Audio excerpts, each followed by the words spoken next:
Hey everyone, it's Tasha here, the host of Sisters God podcast, and I was just sitting in here. I just got out of church, and God gave me. I was sitting in a parking lot eating some lunch, just collecting my mind, thinking about what I have for the rest of the week, and just taking some time for myself before I go back into the chaos of being mom and wife and all those things. But while I was sitting here by myself just eating and reflecting and talking to God and praying, he gave me a message to tell his people. So I just wanted to tell you guys. God told me to tell you guys to get comfortable with the uncomfortable.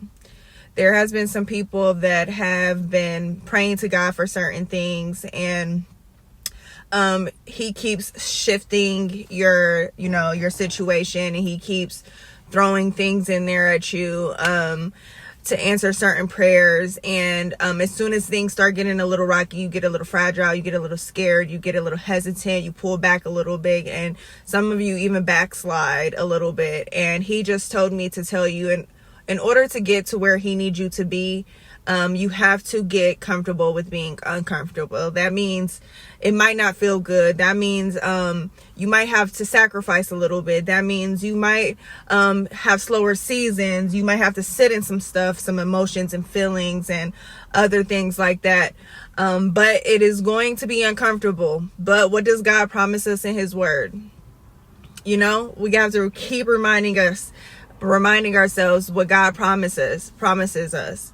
He never takes any of our situations and leave them for dead. He turns them and makes them work out for our better good. So God just told me to tell you guys to get comfortable with the uncomfortable. And we know when God is asking us to do something, how important it is to be disobedient. And also too, he might have just been speaking to me, honestly, he could have been speaking to me as well regarding the situation. So I myself am also going to take this word and live by it, and just get comfortable with that. Get comfortable with being in the uncomfortable for a while. Learn to sit in it, learn to digest it, learn to talk to God through it, learn to figure out yourself through some of these situations so that you can get a better understanding of what God is really trying to do for you now in this season.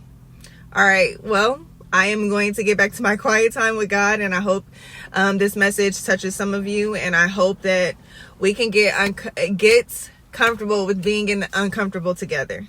All right, bye y'all.